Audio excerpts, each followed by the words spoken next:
Welcome to In the Center of Her Power podcast, where you can get divine feminine soul food.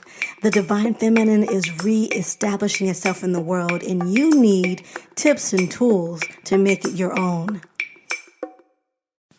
Greetings, everyone. This is Sanaa Green, and thank you so much for joining me for season 2 of the Center Her Power podcast. It has been my supreme pleasure to be an agent for the reestablishment of the divine feminine. My purpose is to help reestablish the divine feminine, and this podcast is part of fulfilling that purpose. Every episode, my intention is to show you a woman who is expressing the divine feminine. This season, I might actually have some men on the show because the divine feminine is not just for women, it's for men as well. It's a principle. And I will talk a little bit more about that.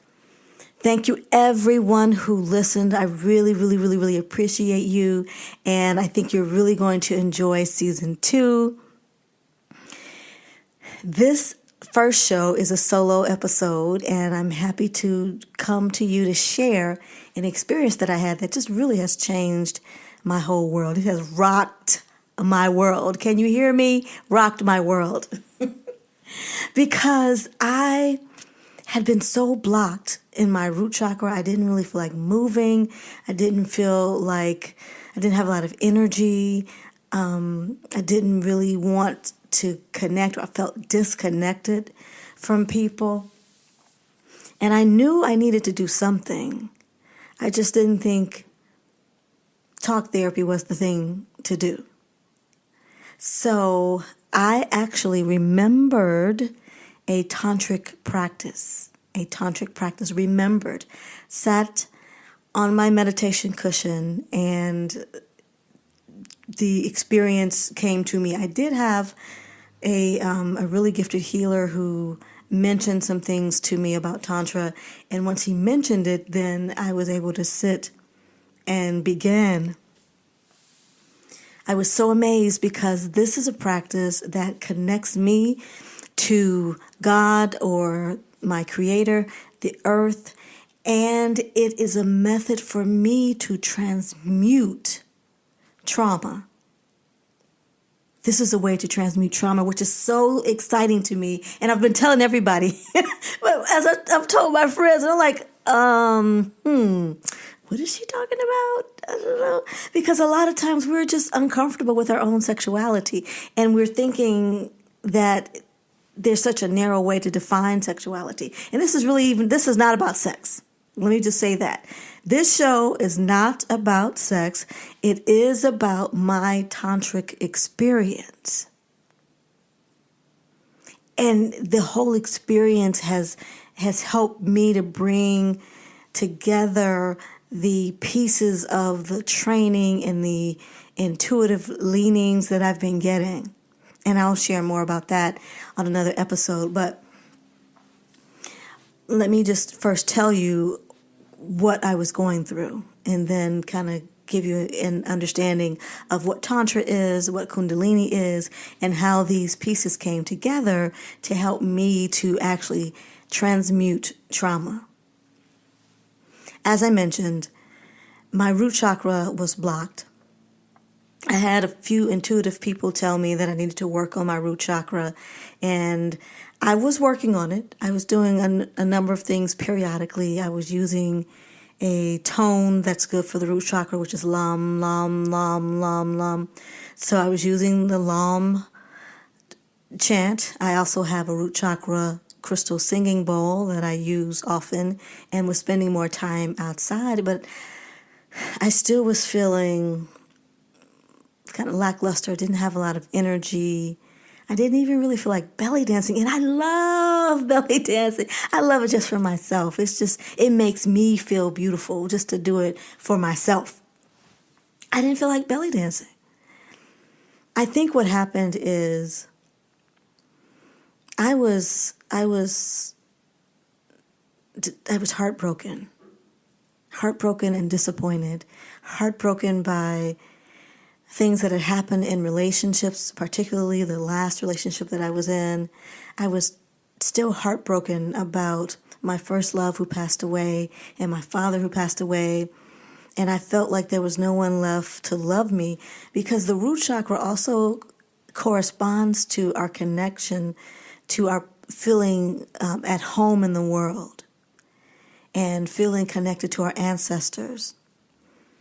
So it has a lot of different functions that go way beyond what you might think. I mean, sometimes when you see movements that can actually activate the root chakra, there are a lot of movements that West African people did very naturally. And when European people saw those movements, they said, oh my goodness, look at this. This is so sexual. It's so much more sexual than what we're doing.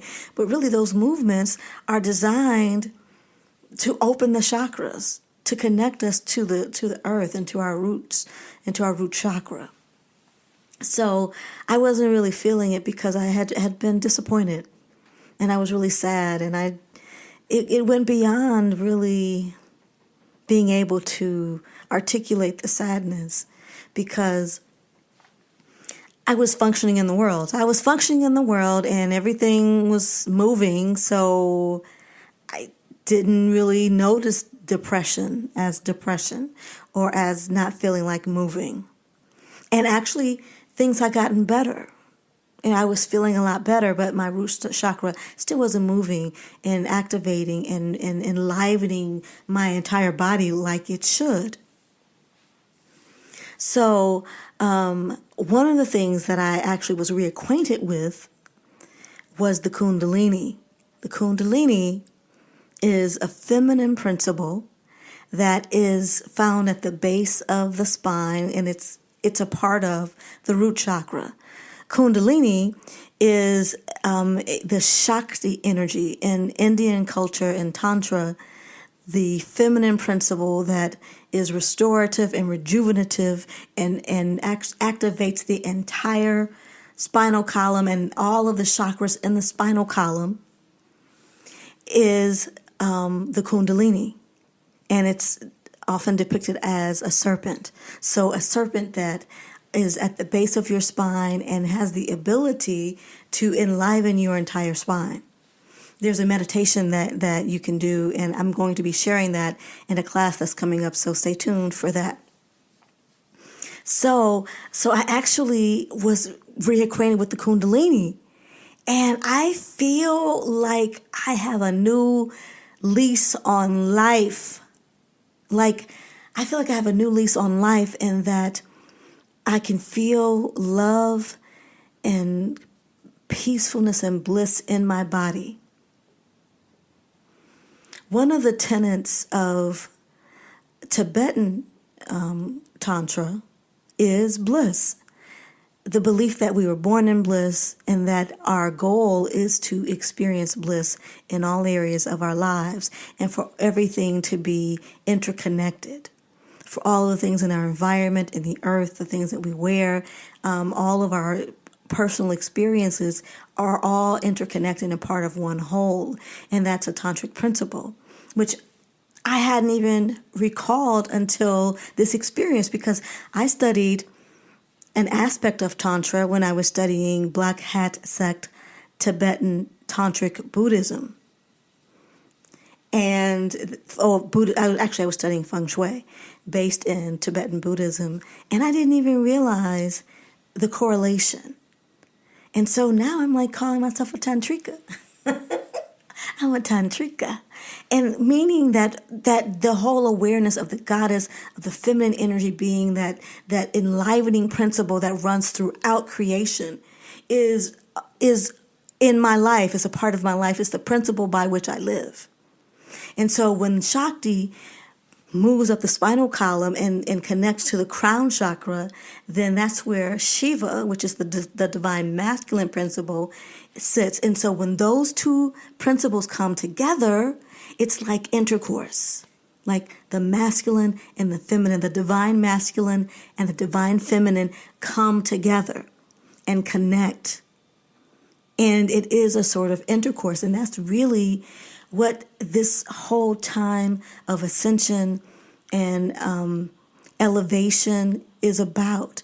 It's about enlivening the divine feminine and the divine masculine, and having those two principles work in tandem to be balanced, because each of us has masculine energy and feminine energy. Everything in nature has it's a positive force and a negative force. Everything is a yin and a yang. It fits together. Everything is designed to have its opposite and designed to move in a different way so that the energy is constantly flowing. And really, that's what this whole practice has been about for me, is bringing together the awareness of the divine feminine, which I've been working with, expressing in my work and in my life. And now the divine feminine is coming together with the divine masculine, which really was always my goal as for my life. Really, in my mind, I always knew that I am working to enliven and strengthen the divine feminine so that we can elevate both the feminine and the masculine together. And that's what this practice has done for me. And I feel like there's more bliss, more love in my life. I feel like it's like a love note from my Creator, a love note from the earth. One of the meditations, I heard the earth say, "Thank you, daughter," as I was sending loving energy down to the earth during the meditation. This is such an amazing experience, and I'm just so excited. I wanted to tell you about it. I know sometimes it can be a little touchy because we're talking about sensuality, but sensuality is designed to be a part of our spiritual aspect. At least for me it is. I always wanted sexuality to have a spiritual principle.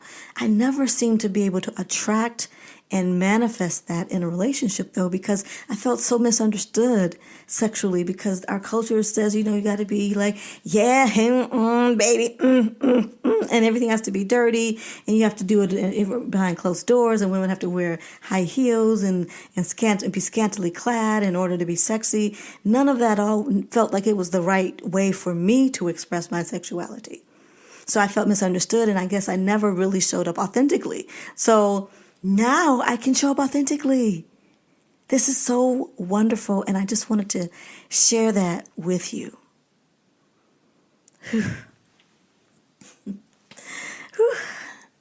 That was a lot of energy there, and because I'm so excited about it. I'd like to thank you, each and every one of you, for listening to the podcast. I really, really, really appreciate you taking the time to listen. I hope that you hear something that is helpful to you in some way, that you're inspired, that you feel more connected to the divine feminine, that you feel more connected to yourself.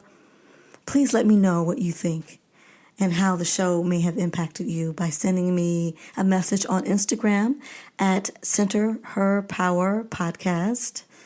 Center Her Power Podcast on Instagram. You can also email me, Sanaa, Sanaa Green. I'm sorry, that's Sanaa at centerherpower.com. My mistake. Sanaa at centerherpower.com. I look forward to hearing from you. I'd like to hear what you might like to hear. We're going to be doing some shows coming up on herbs for witchcraft, herbs and tarot, and hopefully I can get this show that's herbs and ayahuasca, which is a hallucinogenic. So stay tuned for those shows. I look forward to connecting with you, and I hope until we see each other that you shine.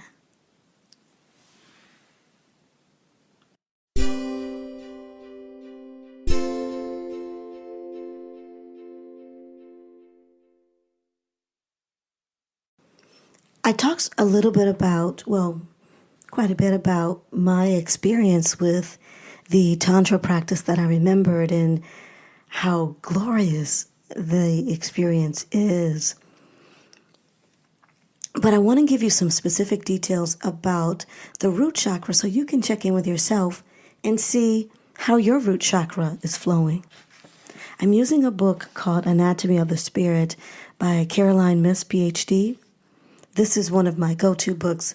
The information she shares about the emotional, mental, spiritual, and physical connection to the body are wonderful. She has been a medical intuitive, so she really has a unique perspective on the chakras and the mental, physical, and emotional issues that can be connected. Some of the mental, emotional issues she lists related to the first chakra include family and feeling group safety and security, the ability to provide for life's necessities, the ability to stand up for yourself, feeling at home. The social and familial law and order are all some issues that are related to the root chakra, the first chakra. The first chakra corresponds to particular organs that include physical body support, base of the spine, legs, bones, feet, rectum, immune system are all parts of the body that are connected and impacted by how the root chakra is flowing. Some of the physical dysfunctions that could result if the root chakra is not flowing clearly, the chakras don't ever fully close, but the energy may not be flowing completely, thoroughly, and may be turning in the wrong direction.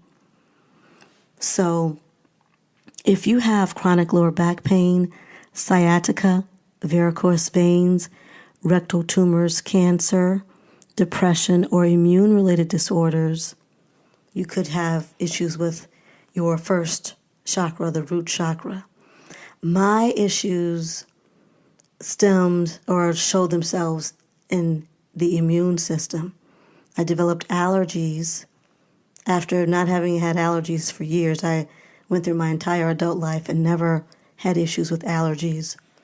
And then in 2017, allergies developed and they were really serious. So I think now that I'm doing this meditation and exercises to reinvigorate the root chakra, that things are different. Actually, I was able to stop taking the allergy medication that I was taking. I was taking these nasal sprays, and I was able to stop those in part because the root chakra is now activated and is regenerating, and I feel connected in a way that I've never felt connected before. So check in with yourself. How is your root chakra flowing?